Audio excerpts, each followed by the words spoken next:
Eu estou te deixando, Lucas. Conheci alguém. As palavras de Isabela caíram sobre a toalha de linho branco da mesa como gotas de veneno, manchando a noite perfeita que eu havia tentado orquestrar. Estávamos no Terraço Itália, o restaurante no topo de um dos edifícios mais icônicos de São Paulo, com a cidade inteira cintilando aos nossos pés. Era nosso 12º aniversário de casamento. Eu havia economizado por meses para aquela noite, para aquele momento, na esperança de que um gesto grandioso pudesse reacender a faísca que eu sentia se apagando há tanto tempo. Ela nem sequer parecia triste. Seus olhos, que um dia me olharam com uma adoração que fazia meu mundo girar, agora estavam frios, analíticos, quase entediados. Ela ajeitou o vestido de seda, um que eu nunca tinha visto antes, caro demais para o nosso orçamento. Alguém com ambição de verdade, ela continuou, sua voz baixa e cortante para não perturbar os outros casais ao nosso redor. Alguém que não se contenta com pouco. Ricardo Montenegro. O nome me atingiu como um soco físico. Ricardo Montenegro, o CEO da Montenegro Corp, um titã do mercado imobiliário, o tipo de homem cujas fotos estampavam as capas das revistas de negócios que Isabela lia com uma avidez quase religiosa. Ele era o oposto de mim em todos os sentidos. Eu era Lucas Almeida, um arquiteto. Eu não construía arranha-céus que perfuravam as nuvens. Eu projetava espaços para pessoas, casas que respiravam, centros comunitários que uniam bairros. Meu sucesso era medido em sorrisos, não em metros quadrados vendidos. Para Isabela, aparentemente, isso não era mais suficiente. Eu sinto muito, Lucas, ela disse, mas seu tom era desprovido de qualquer sentimento real. Era a formalidade de um RH demitindo um funcionário. Mas eu não posso mais viver assim. Esta vida, pequena. Ao seu lado eu me sinto, e você é, insignificante. Insignificante. A palavra pairou no ar entre nós, um epitáfio cruel para 12 anos de história. 12 anos de apoio, de sacrifício, de amor que eu, ingenuamente, acreditava ser a base de tudo. Senti o sangue drenar do meu rosto. O zumbido da conversa ao nosso redor desapareceu, o som dos talheres contra a porcelana, o tilintar suave dos copos de cristal. Tudo se afogou no eco daquela única palavra. Ela se levantou, a personificação da elegância fria. Pegou sua bolsa, outra peça de grife que eu não reconhecia. Ricardo está me esperando lá embaixo. A conta está paga. Ela nem olhou para trás. Apenas se afastou. Seus saltos clicando suavemente no chão de mármore, cada passo me afastando mais da vida que eu conhecia. Fiquei ali, sozinho na mesa para dois, com a cidade de São Paulo como uma testemunha silenciosa da minha humilhação. O garçom se aproximou hesitante. Senhor, o senhor está bem? Eu não conseguia responder. Apenas olhei para o prato intocado de risoto à minha frente, para a vela que tremeluzia, lançando sombras dançantes no meu rosto, insignificante. Ela não havia apenas terminado nosso casamento, ela havia invalidado minha existência com uma única palavra. E naquela noite, olhando para as luzes infinitas de uma cidade que de repente parecia vasta e indiferente, eu acreditei nela. Eu me sentia exatamente isso. Um ponto minúsculo, sem importância, completamente e absolutamente insignificante. Nossa história não começou com o brilho frio de restaurantes caros e vestidos de seda. Começou sob as luzes fluorescentes da biblioteca da Faculdade de Arquitetura, com o cheiro de papel, café amanhecido e a promessa de um futuro que construiríamos juntos. Conheci Isabela quando ela era estudante de marketing, e eu, um idealista sonhador que passava noites em claro desenhando edifícios que interagiam com a natureza. Ela era vibrante, cheia de uma energia que me atraiu instantaneamente. Ela dizia que amava minha paixão, minha visão de um mundo onde a arquitetura servia às pessoas, e não ao contrário. Nos casamos jovens, com mais sonhos do que dinheiro. Nossos primeiros anos foram vividos em um apartamento alugado no bairro da Vila Madalena, pequeno, mas cheio de risadas e projetos. Enquanto eu trabalhava em uma firma de médio porte ganhando experiência e um salário modesto, Isabela construía sua carreira em relações públicas com uma ferocidade que eu admirava.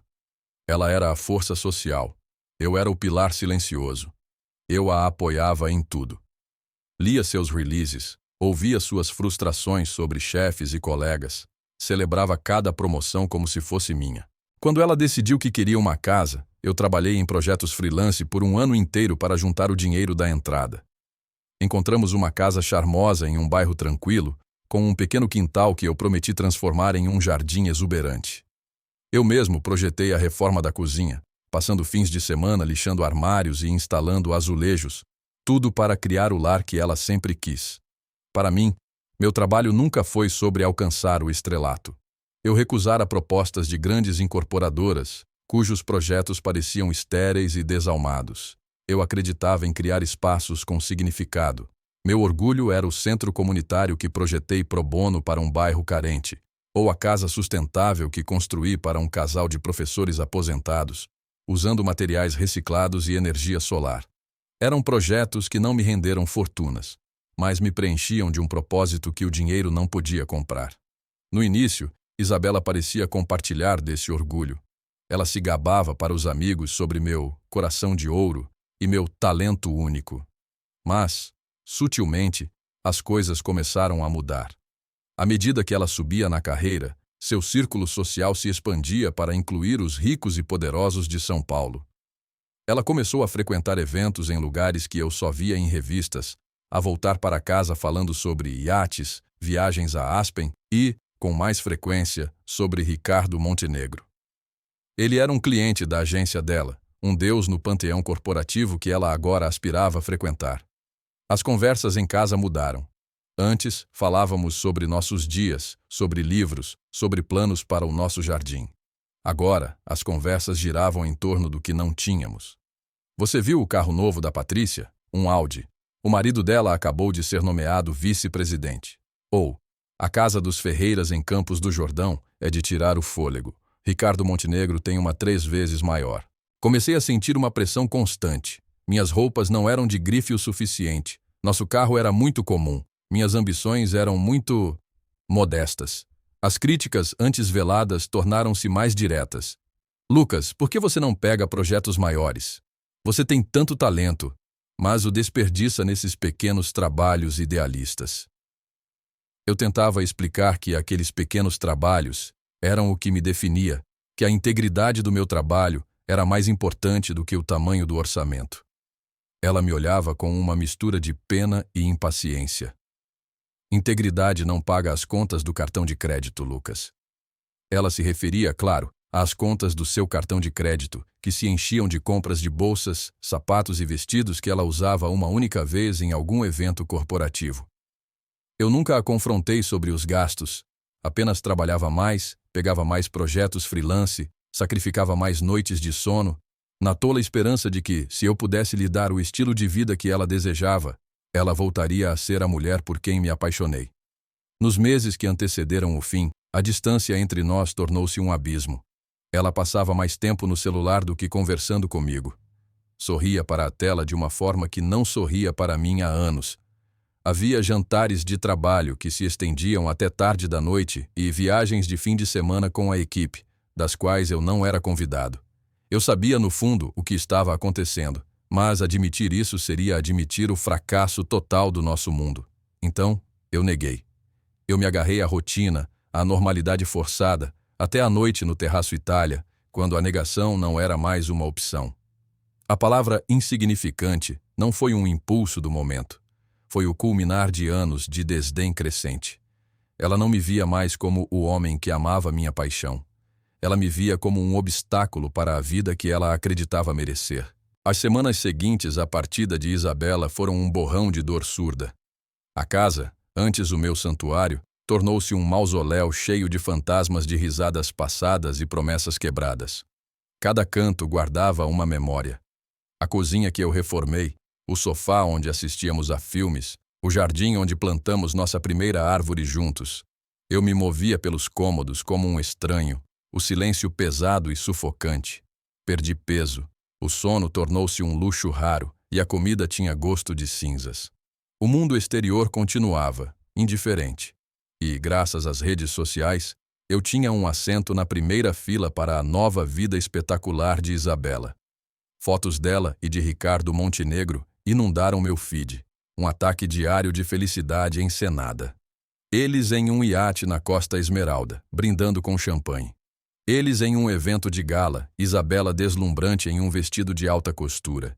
Ricardo com a mão possessivamente em sua cintura. A legenda dela em uma foto. Finalmente vivendo a vida que eu mereço com o homem dos meus sonhos.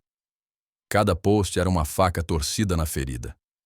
Meus amigos tentaram ajudar, me convidando para sair, trazendo comida, mas eu recusava. A humilhação era uma capa pesada que eu não conseguia tirar. A palavra insignificante tornou-se minha trilha sonora interna, um eco constante que minava qualquer resquício de autoestima que eu ainda possuía. Eu olhava para os meus projetos, os edifícios que antes me enchiam de orgulho, e tudo o que via eram minhas falhas, minha falta de ambição, minha pequenez. Isabela não estava apenas certa. Ela havia me amaldiçoado com sua percepção. O ponto de virada não foi um momento de epifania dramática, mas um despertar lento e doloroso. Cerca de 2 meses depois do fim, eu estava no meu escritório em casa, olhando para a parede, quando meu telefone tocou. Era um número desconhecido. Ignorei. Tocou de novo. Na terceira vez atendi, irritado. Alô? Lucas Almeida? A voz do outro lado era idosa, rouca, mas familiar. Aqui é Afonso Costa. Afonso Costa. Meu professor e mentor na faculdade, uma lenda da arquitetura brasileira, famoso por sua integridade intransigente e seus projetos humanistas. Ele havia se aposentado há anos e eu não falava com ele desde então. Professor Afonso? Como? Um passarinho me contou que você não está bem, meu filho, disse ele. E eu vi as fotos daquela mulher. Lamentável. Mas não liguei para falar sobre isso. Liguei para falar sobre você. O que aconteceu com aquele projeto que você desenhou no seu último ano? Aquele para a comunidade ribeirinha na Amazônia. Aquele que ganhou o Prêmio Nacional de Estudantes. Eu mal conseguia me lembrar. Era um projeto de paixão, um complexo habitacional autossustentável projetado para se integrar perfeitamente à floresta. Era ousado, idealista e, como Isabela costumava dizer, completamente inviável. Está em alguma gaveta, eu acho, murmurei. Tire-o da gaveta, Lucas. A voz de Afonso era firme. O mundo precisa de mais arquitetos com alma e menos construtores de monumentos ao ego. O valor de um homem não é medido pelo tamanho de sua conta bancária, mas pela profundidade de sua visão. Você não é insignificante. Você apenas esqueceu quem você é. Depois que desligamos, fiquei sentado em silêncio por um longo tempo. Então, me levantei e fui até a garagem. No fundo, debaixo de uma lona empoeirada, estava uma caixa de papelão com a etiqueta Faculdade. Abria e lá estava, o rolo de plantas, os desenhos conceituais, as anotações. Enquanto eu desenrolava os projetos, algo se agitou dentro de mim. Eu vi a paixão, a ousadia, a convicção do jovem que eu tinha sido antes de tentar me moldar às expectativas de outra pessoa. Naquela noite, pela primeira vez em meses, eu não pensei em Isabela. Eu trabalhei. Espalhei os desenhos pela mesa da sala de jantar, estudei-os, critiquei-os e então comecei a redesenhar, a atualizar, a aprimorar a visão com a experiência que eu havia adquirido. Uma faísca acendeu. O fogo não era grande, mas era quente e era meu. Na manhã seguinte, tomei a primeira decisão por mim mesmo em muito tempo. Liguei para meu chefe e pedi demissão. Ele ficou chocado. Eu tinha um emprego estável, seguro. Mas segurança era a gaiola que me mantivera pequeno. Eu estava pronto para arriscar. Eu ia abrir meu próprio escritório. Vértice Arquitetura Sustentável. Um nome que veio a mim no meio da noite. O ponto mais alto, o foco na sustentabilidade. Era um recomeço. Era um ato de desafio. Isabela achava que eu era insignificante? Eu lhe mostraria, e ao mundo, e mais importante a mim mesmo, o quão grande eu poderia ser. Começar a Vértice foi o equivalente a pular de um penhasco esperando construir um avião na queda. Vendi a casa que dividi com Isabela, um processo doloroso que parecia amputar uma parte de mim, mas necessário. Mudei-me para um apartamento minúsculo e usei o dinheiro para alugar um pequeno espaço comercial e comprar o equipamento essencial. Os primeiros meses foram brutais. Eu era o CEO, o arquiteto, o office boy e o faxineiro. As noites eram longas, movidas a café e uma teimosia recém-descoberta. O medo do fracasso era um companheiro constante, mas era ofuscado por um sentimento novo e revigorante. A liberdade. Meu primeiro cliente não foi glamouroso. Foi uma pequena ONG que precisava de ajuda para projetar um jardim comunitário em uma área urbana degradada.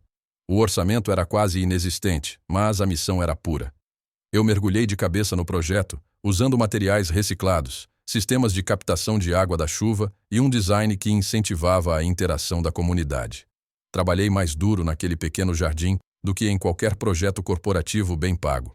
Quando foi inaugurado, a alegria no rosto dos moradores, as crianças correndo descalças na grama nova, aquilo me alimentou de uma forma que nenhum bônus jamais poderia. O jardim ganhou um pequeno prêmio local de design urbano. Não foi nada que chegasse às grandes revistas, mas um blog de arquitetura influente escreveu uma pequena nota sobre o arquiteto que encontra beleza no esquecido.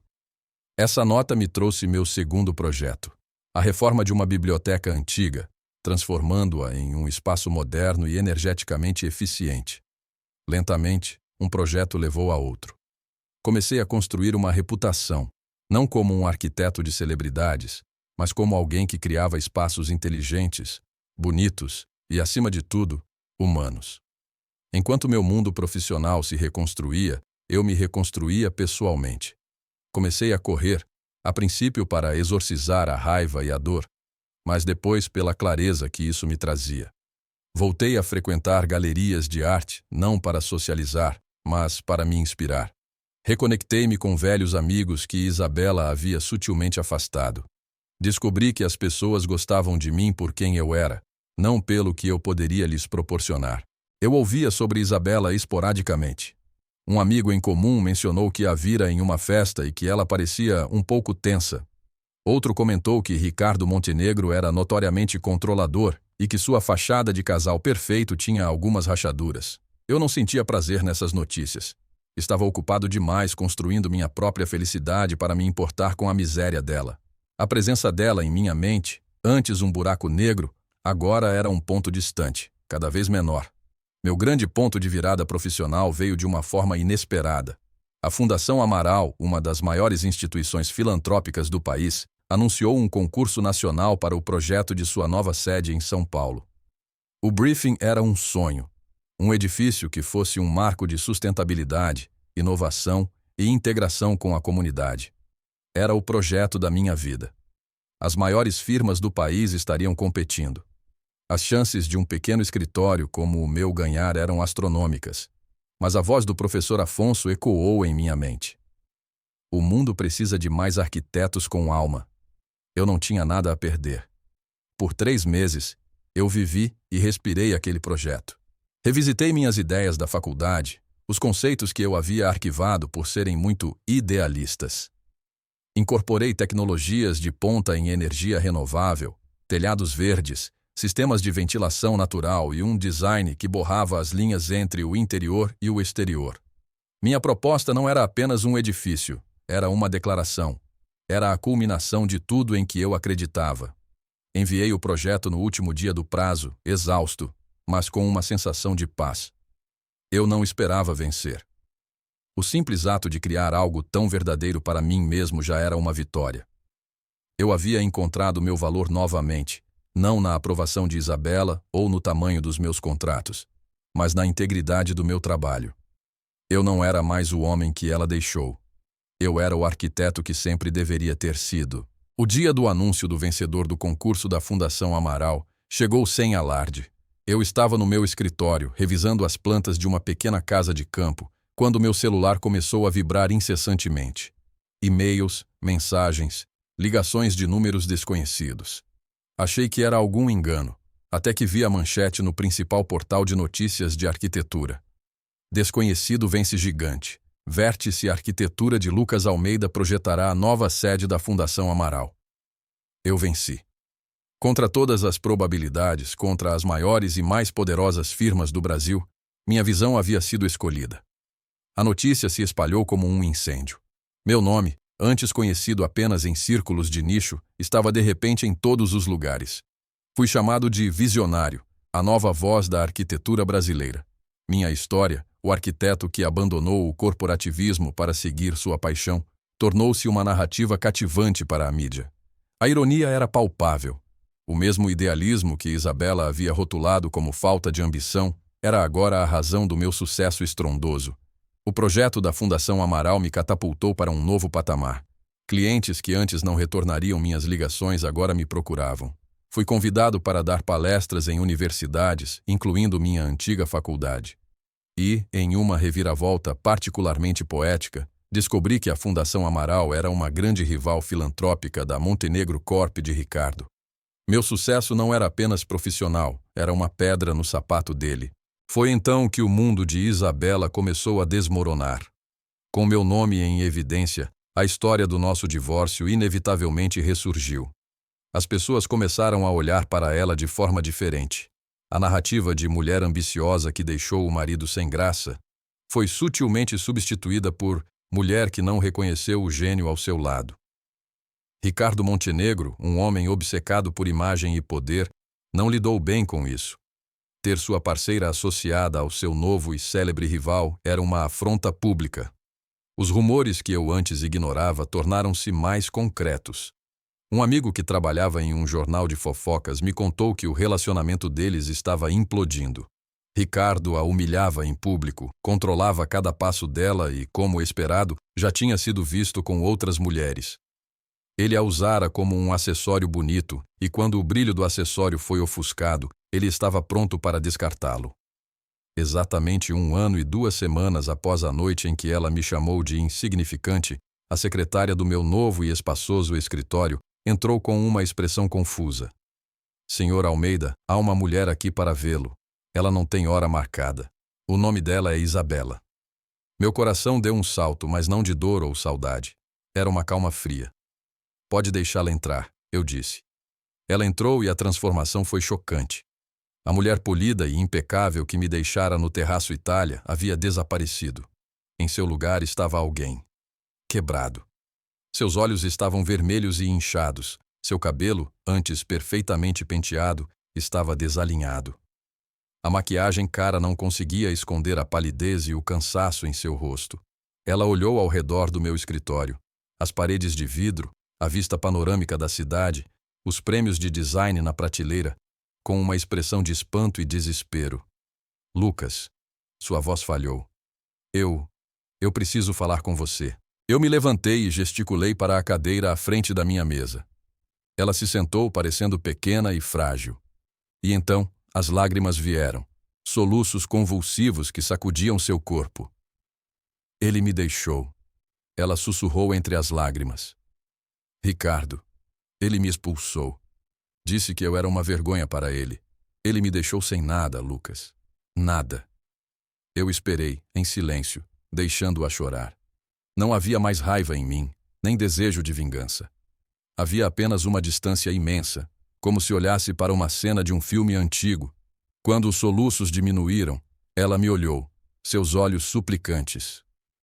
Eu cometi o maior erro da minha vida. Eu fui uma tola, cega. Eu não sabia o que tinha. Você era tudo. Eu sinto tanto a sua falta. Eu te amo, Lucas. Por favor, podemos tentar de novo? Eu farei qualquer coisa. Eu a ouvi atentamente. Estudei seu rosto, procurando por qualquer sinal de sinceridade genuína, mas tudo o que vi foi pânico. Ela não estava de luto por mim. Estava de luto pela vida que ela achava que eu poderia lhe dar agora. Respirei fundo. Você não me ama, Isabela, eu disse, minha voz calma e firme. Você ama o que eu represento agora. Você ama este escritório, estes prêmios, o nome que eu construí. Ela começou a protestar, mas eu continuei. 1 ano atrás, eu era exatamente o mesmo homem. Eu tinha as mesmas ideias, a mesma paixão, os mesmos valores. A única coisa que mudou foi o meu status, o saldo da minha conta bancária. E para você, isso era a única coisa que importava. Levantei-me e caminhei até a janela, olhando para a cidade abaixo. O problema nunca foi a minha falta de valor, Isabela. Foi a sua incapacidade de enxergá-lo. Você me chamou de insignificante porque eu não me encaixava na sua definição de sucesso. Mas o que você não entendeu é que meu sucesso nunca esteve à venda. Virei-me para encará-la. Seus olhos estavam arregalados, a compreensão finalmente amanhecendo em seu rosto devastado. Eu te perdoo, eu disse, e eu realmente sentia isso. Eu te perdoo por me libertar, mas voltar, isso nunca vai acontecer. Aquele Lucas que você destruiu não existe mais. E o homem que está aqui hoje, ele aprendeu a se valorizar, algo que você nunca soube fazer. Eu tenho uma reunião agora, disse eu gentilmente, mas de forma conclusiva. Por favor, peça para a minha secretária chamar um carro para você. Ela não disse mais nada. Apenas se levantou, derrotada, e saiu do meu escritório. Observei a porta se fechar atrás dela, o clique suave finalizando um capítulo da minha vida para sempre.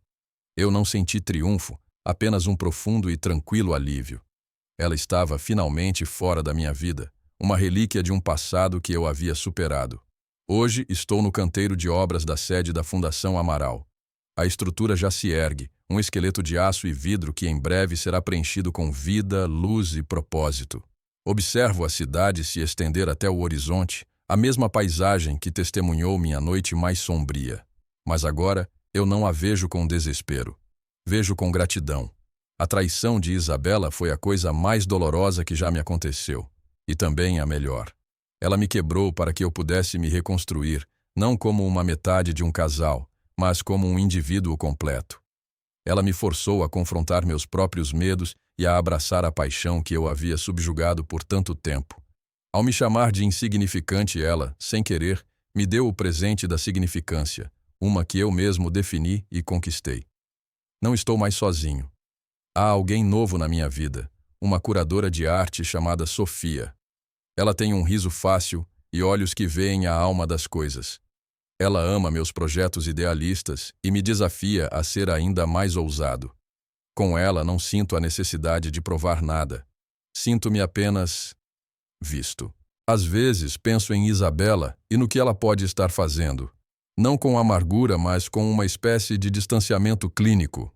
Espero que ela encontre o que procura, mas suspeito que continuará procurando nos lugares errados, em bolsas de grife e nos braços de homens poderosos, sem nunca perceber que o valor que ela tanto anseia só pode ser encontrado dentro de si mesma. Quanto a mim, encontrei o meu. Ele está no cheiro de concreto fresco pela manhã, na satisfação de um projeto bem executado, no silêncio confortável que compartilho com Sofia e na certeza inabalável de que minha importância nunca dependeu da validação de ninguém. Ela me descartou por um executivo e me chamou de insignificante. 1 ano depois, ela implorou para voltar, mas já era tarde demais. Eu não era mais o homem que ela havia deixado para trás. Eu era o arquiteto da minha própria vida, e o projeto final era magnífico. O que você faria no meu lugar? Você teria aceitado Isabela de volta? Acredita que as pessoas podem realmente mudar, ou elas apenas se adaptam às circunstâncias? Deixe sua opinião aqui nos comentários. Eu quero muito saber o que você pensa.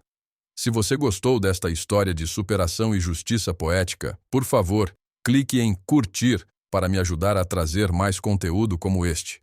E não se esqueça de se inscrever no canal. Assim você não perde nenhuma história emocionante que postamos diariamente aqui. Para mostrar o quanto você gostou, deixe um comentário com uma classificação de 1 a 10. Sua opinião é muito importante para mim. Assista também ao vídeo que está aparecendo agora na sua tela. Tenho certeza de que você vai gostar. Até breve. M.